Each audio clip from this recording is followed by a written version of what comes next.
The term man-machine denotes the idea that the psychic life of the individual can be described and explained as the product of his physical organization viewed as a mechanical system. The climax of the man-machine metaphor was Mettre's materialistic book, L'Homme-Machine, published in 1747. Yet the ancient Greeks had flirted with the idea. There was a glimmer of the man-machine in the Empedoclean opinion that the varieties of psychic constitution among men, including their different aptitudes and characters, depend on the composition of their blood. The Hippocratic school gave it a medical background. The theory of the four humors attempted to explain the behavior of the mind in terms of physiological causes depending on the preponderance in the body of blood, yellow bile, black bile, or phlegm, and the respective predominance of the character traits of sanguinity, biliousness, melancholy, or apathy. Moreover, some ancient inventions succeeded in simulating animal or human movements by mechanical means. There were machines for lifting or pulling heavy weights, pulleys, winches, cranes, levers, engines of wars, catapults, siege and defense equipments, pneumatic and hydraulic contrivances, water clocks, fountains, pumps, water organs, presses of various kinds, and some automatic toys or religious devices. The ancient Greek socio-cultural climate which participates in the shaping of even the most abstract notions in history, was such as still to exclude the possibility of human self-image as a machine, given the philosophical importance of the divine spirit and its connection to aristocracy, who despised manual labor.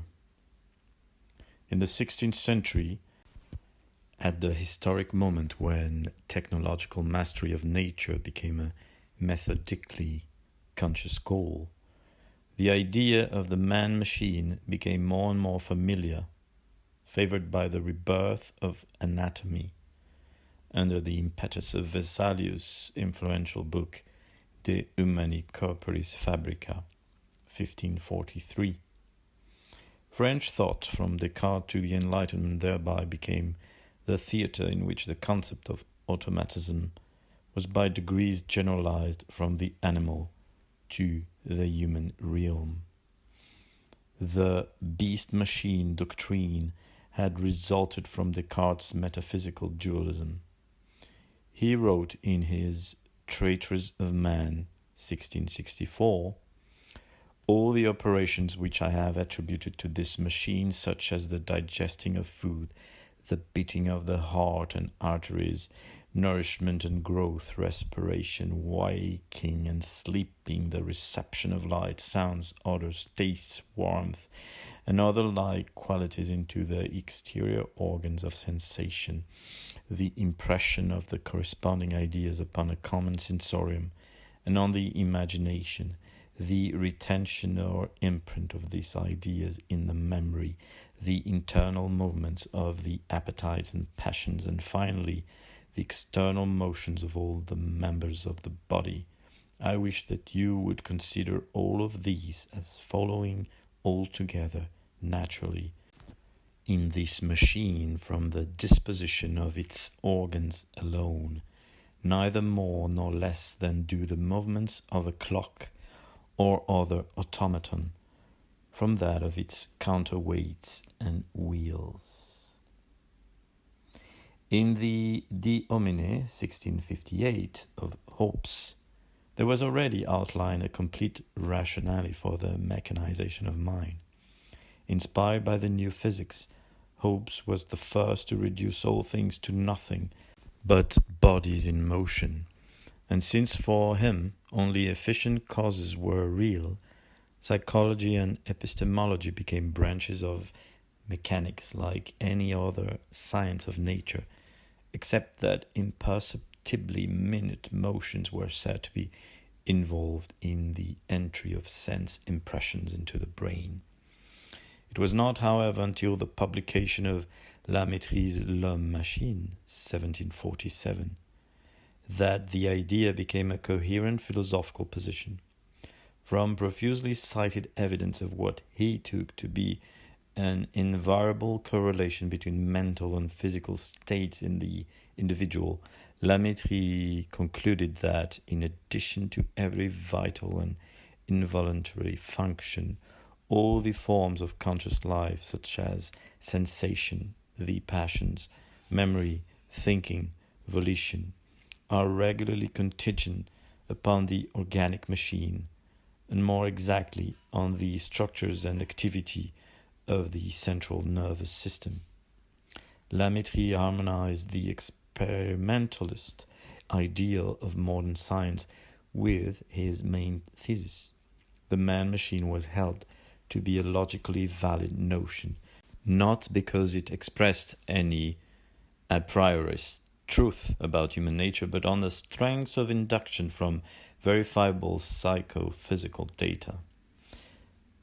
Mettrie was fond of analogies that pictured the mind as a thinking and feeling machine into which ideas entering as coded symbols were not merely stored, compared, and combined, but were also continuously colored and modified by emotive and instinctual messages flowing into the same centers of perception. The goal of psychology, according to the man-machine hypothesis, became the gradual clarification in detail of the complexities of this cerebral process. The human body, Mettrie wrote, is a machine that winds its own springs, the living image of perpetual motion. Man is an assemblage of springs that are activated reciprocally by one another, without it being possible to say at what precise point of this human circle nature has begun. This conception was in part inspired by technological achievements. The favorite criterion of an intelligent machine in the 18th century, as in the 17th century, continued to be the clock, alongside which Mettrie placed the harpsichord as a model for the epistemological mechanics of registering, composing, and reproducing ideas like so many musical notes played on the cerebral cords. Mettrie was also inspired by Vaucanson's automata. For example, his famous duck, which could paddle itself about and seemingly digest food by means of a stomach that substituted, as might be expected, mechanical for biochemical operations. Mettrie claimed in his Discours sur le bonheur, 1750, that happiness was a mental state dependent essentially on somatic conditions. He divorced the supreme good of man from the practice of traditional virtues and redefined it primarily as a medical rather than an ethical question. Mettrie may be said to have introduced into the sphere of general ethics a set of criteria inspired by medical humanitarianism and supported by the psychiatric evidence that man's behavior is not in fact as free as is commonly held to be.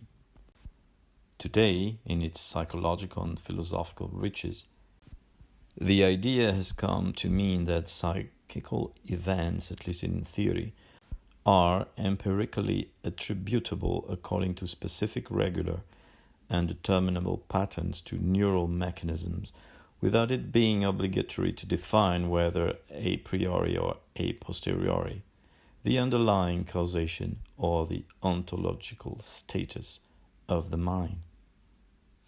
In contemporary philosophy, the status of the man-machine is inseparable from the mind-body problem. Cybernetics has thereby brought to the man-machine thesis a new dimension borrowed from electronic technology. Notions such as conductors, circuits, signals, relays, electric charges, thresholds, feedback, and the like have gained currency in attempts to describe the performance of the central nervous apparatus. The obsessive leitmotif so popular in science fiction, of human civilization being threatened by a robot takeover betrays a widespread fear of the automatization of life. The menacing robot rival is actually a human perceived in a depersonalized future shape. The man-machine idea expresses the demiurgic goal of mastering our environment by mechanical and analytic means.